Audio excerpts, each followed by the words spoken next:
Yun no, hello, what's up guys? Yan, kita nyo may nakaprepare tayong lulutuin. Meron tayong ditong patis, suka, at saka toyo.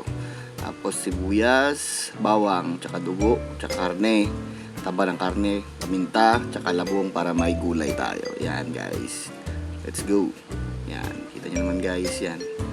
Ang lulutuin natin ngayon ay dinuguan na may gulay para healthy naman guys, hindi puro karne, tsaka taba. Init na tayo ng kawali natin o palayok. Ayan guys, painitin muna natin, tapos maglalagay tayo ng mantika pang gisa natin sa taba, pero tataba rin yan, pero yung mantika kasi mamaya baka igupin ng didikit yung labong, igupin ng labong. Yan, lagay natin yung taba, tapos antayin lang natin hanggang mag brown yan. Tamang halo lang.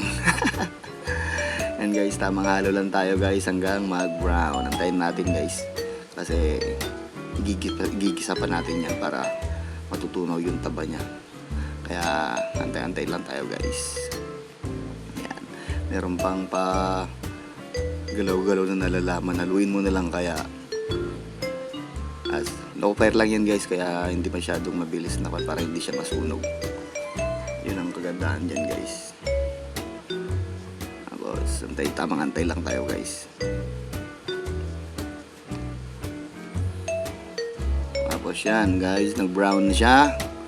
Tapos halo na naman ulit. Yan, dumadami na yung mantika niya. Tapos susunod natin dyan guys yung bawang. Tapos lagay na natin din yung sibuyas. Yan, isang buong sibuyas yan, yung maliit lang kasi konti lang naman yung lulutuin natin. Paparami dyan yung labong. Yan, gisa-gisa lang natin guys. Antayin natin na makarmalize yung bawang tsaka yung sibuyas. Yan, tsaka maluto lang para mabango. Tapos nakalagay na natin yung karne. Tapos antayin lang natin na maluto. Meron pang isang malaking iwa doon, no? Kasi may buto yun, kaya yun ang malaki. Pero okay lang yan, malulutin din naman yan guys. Tamang halo-halo lang, halo-halo. Huwag kang magsawang maghalo, halo ng halo. Yan, halo-halo lang hanggang maluto. Tapos takpan natin guys.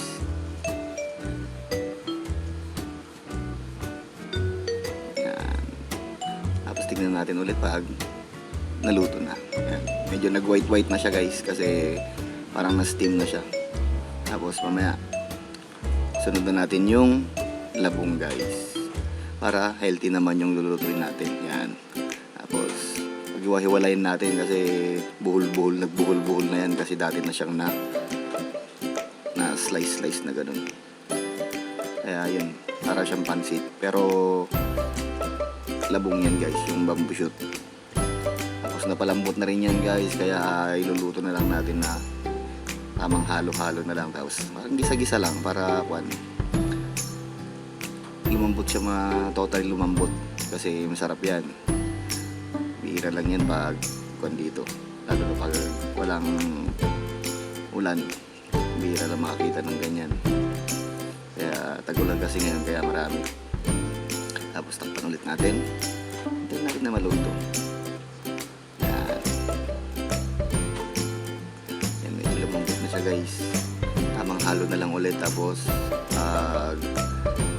medyo kita mo na nawawala na yung mantika, kasi hinihigop na ng kanya, hinihigop ni labong yan. Kaya yan, tamang hiwa-hiwalay yan. Pag naramdaman mong may lambot-lambot na, lagay na natin yung main event. Yan, paminta. Hindi, lagay muna natin yung mga regado. Paminta, tapos asin. Yan, tapos maglagay ka rin ng konting MSG para tapos yan, tamang halo-halo lang ulit. Tapos antayin natin na matunaw yung mga regado na nilagay natin, para yan, may pa-toast-toast pa. Yan guys, yan. Medyo kita nyo naman, luto-luto na yan. Pero ang main event natin ay yung dugo, kaya tamang halo-halo lang. Harapan.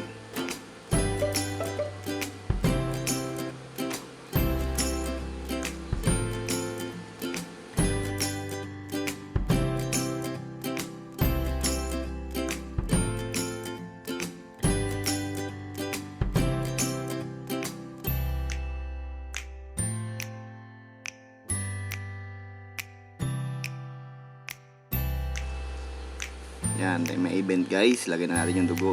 Yan. Huwag kayo masyadong magdagdag ng asin guys, kasi baka yung dugo na binigay nila sa'yo ay may asin na dati para hindi masyadong maalat. Kaya mas maganda na rin yung konti kaysa sumobra para mas maganda, mas mabilis mag-adjust. Ayan guys, tamang halo lang. Lutuin lang natin yung dugo tapos all goods na tayo. Tapos yan, kainan na. Huwag natin takpan guys, sa time lang natin na medyo dry siya ng konti kasi maganda pag medyo kupan. Pero may sabaw-sabaw din ng konti, pero mas maganda pa rin yung medyo dry. Ayan, grabe yan, tinugo ang Ilocano yan guys. Healthy na kahit na may karne.